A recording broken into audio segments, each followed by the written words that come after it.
Hey everyone, Rob Wise Guy 82 here again.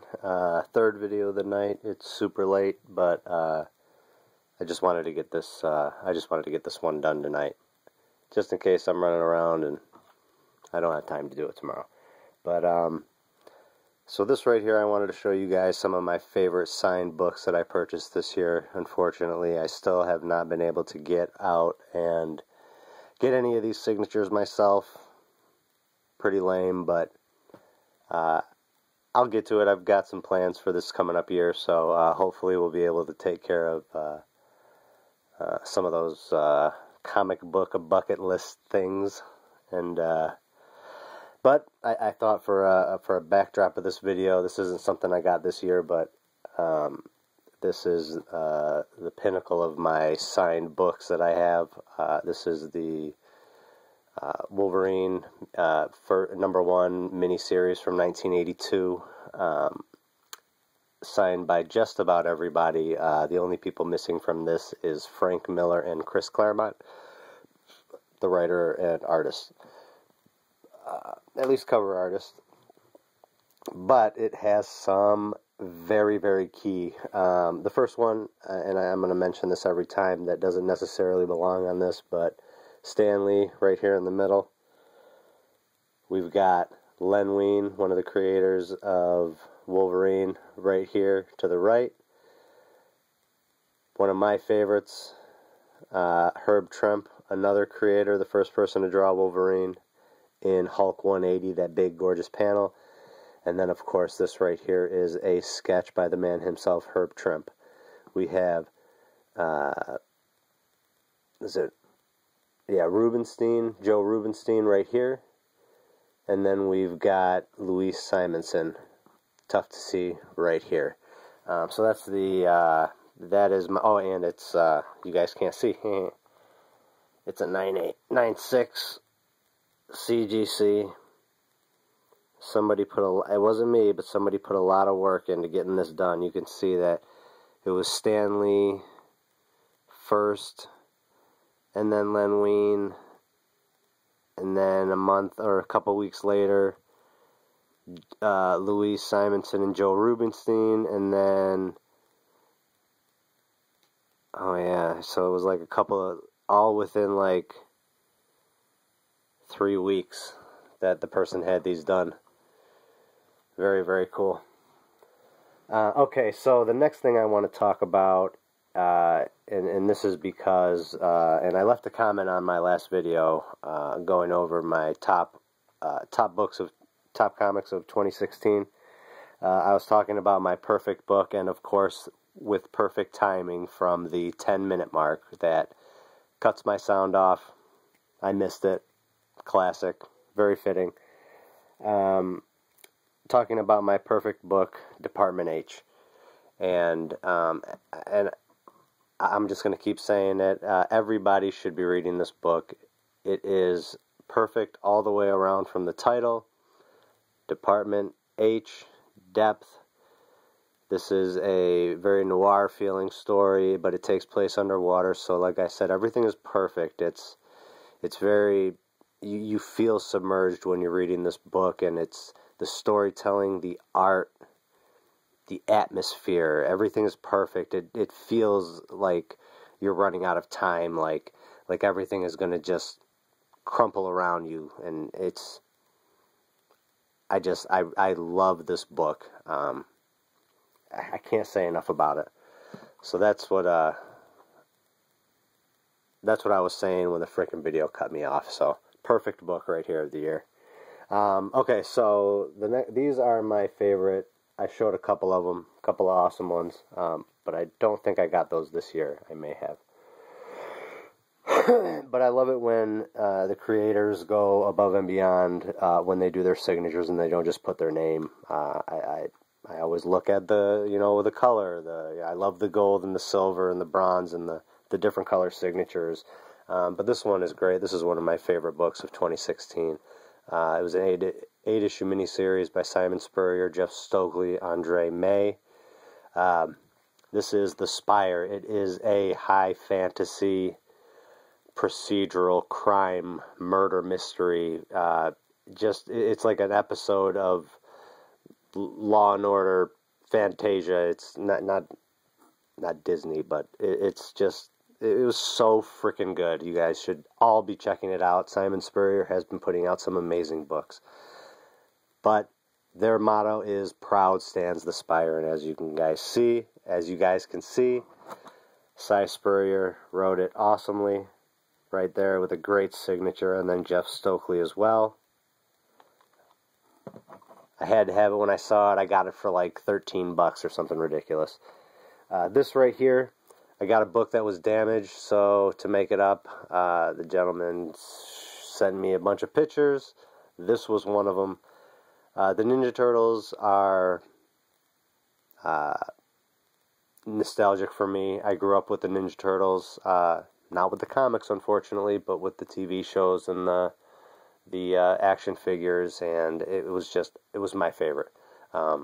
This is my very first Kevin Eastman signature, and like I was just saying with the gold, I couldn't believe it when I saw it, and of course it has his iconic little Ninja Turtles sketch that he did on it, and this is Ninja Turtles, awesome cover that he did, number 56.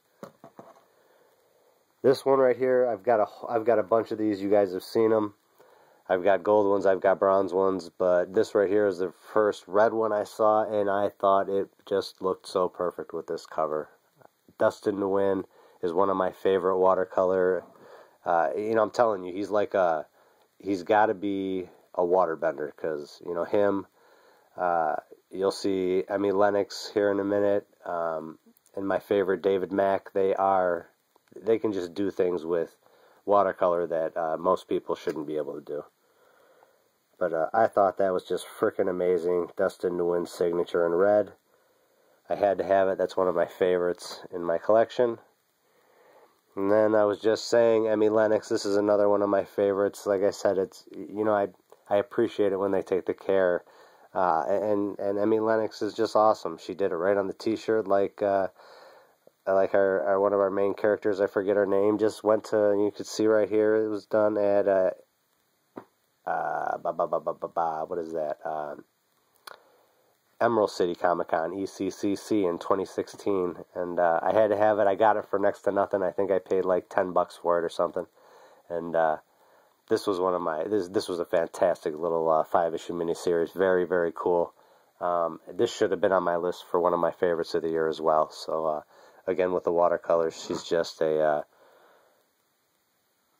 just absolutely gorgeous. I love the manga style. It's just, I freaking love it. Definitely one of my favorite signatures I've got. This right here is a little more basic, but it is, just to have this, I can't freaking believe it. And again, I think I got this for like 17 or $18 I won the auction for. Just next to nothing I'm getting these. Black Science, one of the best high sci-fi action awesomeness that's out there. Rick Remender, and then the absolutely amazing Matteo frickin' Scalera artwork. I love, you'll see a few Rick Remenders in here, but he has one of my favorite signatures. I love it right here. And then Matteo Scalera, it's not going to be the prettiest like some of the signatures I have are, but just to have those two. There's a bunch with the Remenders, but there's not a lot that I've seen with Matteo Scalera. I saw it, I had to have it. I freaking love it. This next one, you guys saw it. I love it. Another Rick Remender, but then another one that you don't see many. Sean Gordon Murphy, I believe, is the middle name. But I love it. You guys know me with the gold, and then, of course, Sean Murphy did his in silver, and I freaking love that. Absolutely amazing. One of the best books of 2016, 10-issue miniseries. It does have another opening. I think I mentioned it in the other video, and correct me if I'm wrong. One of the reasons that they put a hold on it is because Sean Murphy is exclusive with somebody now. And then Matt Hollingsworth crushing it on the coloring. Alright, we're going to try to remember the 10 minutes. This next one right here is... oh, it wasn't on there because there's only been a couple. I said one of my stipulations is that they have to have a full arc. I think I said that. But Motor Girl.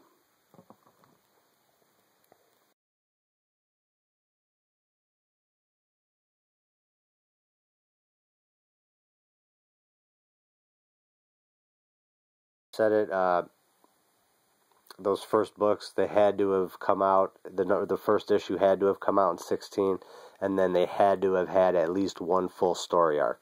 And this one doesn't. There's only 2 issues so far, but this promises to be something special. Again, like Rachel Rising that just ended, and Terry Moore is the one who's Strangers in Paradise, and Echo, and his books are just so full of life, and this right here is just going to be something special, I think, and I think I picked this up for like $10 again. Terry Moore signed it at the bottom. I think it would have been much more awesome if he signed it right there, but I'm not complaining. This right here is one of my favorite first number 1s of the year, and there's a part in it that I think went over a lot of people's heads, and it involves this character right here.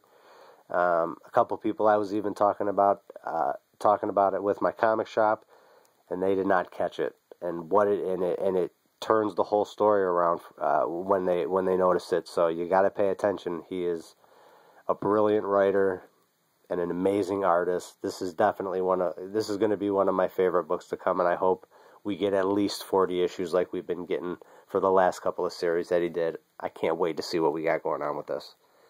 This next one, I should have looked. I'm like 90% sure that this one was done in 2016, but this is one of my absolute favorite signatures that I own, so I'm going to show it anyways, even if it's not. It's another Rick Remender, but the best part about it, and my favorite part about it, is Greg Tocchini, who is one of my favorite artists as it is. He just did a cover for 7 to Eternity #4, and it's awesome. But this book is Low #1. Absolutely gorgeous. Amazing story. I've heard some people talk about, they slowed down on it a little bit, but it absolutely has not for me. It's gritty. It's full of life. It's full of hope. There's amazing characters. It's just a freaking awesome, exciting book. But would you freaking look at what Greg Tocchini did on this book? Look at that freaking amazing, perfect signature that he did. I couldn't believe it. I think I paid like $20 for it, or 23 stands out to me for some reason, but you've got Rick Remender right above his name in silver with his awesome, iconic signature, and then Greg Tocchini. That's love right there. Absolutely love it. I was acting like that's my last one. No. This right here is this is another one that was only made possible because of CBA, the Comic Book Estate, who was amazing enough. I sent him that Batman Superman #1, 1 in 100, Jay Lee cover. And this is the other book that I sent him, Wonder Woman #1. This is the San Diego Comic-Con foil variant.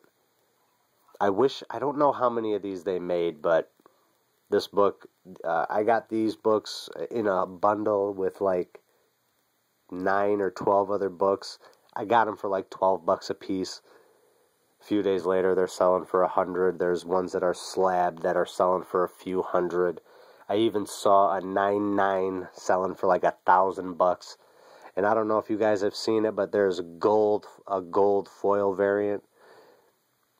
I think the cheapest one I saw was $500. So I don't know how many of those they made, but check it out, guys. And it's in amazing shape. But look at this, guys. Look at what he did. CBA got Liam Sharp to sign it in gold. And I got about 30 seconds, guys, so I'm going to get out of here. But these are my absolute favorite comics that I got signed, or that I purchased. 2 of them I had signed. But I hope everybody else had an amazing year, and I hope we have a better one to come. Peace, love, and signed comics.